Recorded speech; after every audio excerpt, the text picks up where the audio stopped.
If you like these videos, please check out my full course at www.lsat.totaltestprep.net with tons of clearly explained actual LSAT questions written by someone who's mastered test and helped others master it, and an evaluation period where you only pay if you want to continue. All right, so let's take a look at the rejection relationship. So, what is the rejection argument type? Okay, so the rejection type is where the author rejects another position. It's relatively straightforward. They simply say that something else is incorrect in some sense. The argument generally has the author bring up another perspective, and then they respond to it critically. They reject it critically, they challenge it. So, for example, we have here it says, some historians claim that the original inhabitants of the island only ate fish, but we found remains of various different animal bones in their settlements. So the historians are incorrect. So as you see here, essentially the author here introduces a claim or an observation or a belief held by certain historians and then says that they are incorrect, that their belief is incorrect. This is essentially what's going on with these arguments. It's a critical response to something. So the perspective that is presented is generally associated with a group of, or with a group or an individual, but usually in an abstract sense. And what I mean by that is the case here. They say some historians, or the author says some historians. That's the group or individual, but they don't specify which historians. John Smith, Sally Smith, and all that.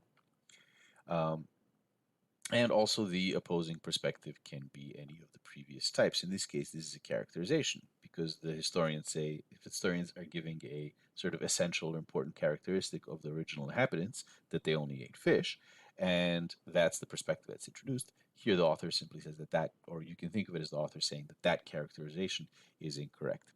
And likewise, the opposing perspective can be presented with premises or without premises. In this case, we're just told that these historians say that the original inhabitants only ate fish.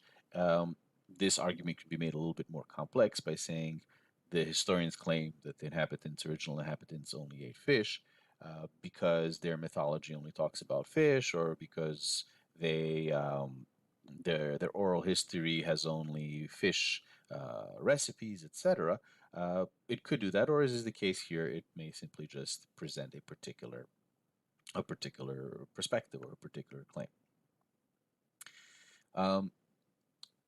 These arguments are essentially going to have the author, so basically what's going on, they'll have the author say that someone thinks a particular thing, but they're wrong, or that a particular perspective exists, but it's wrong. So it might not actually specifically say that there's a particular group of people. It may just say some people believe, etc., but they are wrong or they're incorrect or whatever the case might be. Okay, so you want to pay attention to language which introduces holders of perspective, things like the prime minister, some scientists, some people, etc. What we have here is some historians. So you want to look to see, is the author introducing a group or an individual? And you want to look for language which indicates that a perspective is held. So they claim, they think, they believe, they say, etc., along those lines. So here we have some historians claim. So that's an example of that. That lets you know, hey, a perspective is being introduced. I'm given who holds it, and I'm being told that they hold or that they have a perspective.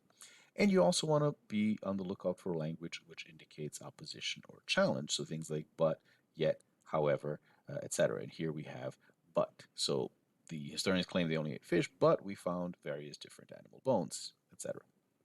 That introduces the author's response or the author's critical response. And that's going to be very important just in general across the board in the reading comprehension and in the argument section. You want to make sure to be sensitive to these opposition indicators or this opposition language.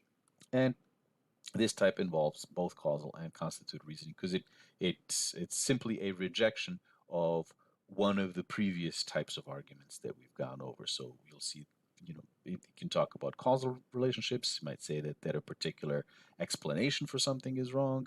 It might, just have constitutive like this one. So you'll find both of them. Okay, so quickly summarize.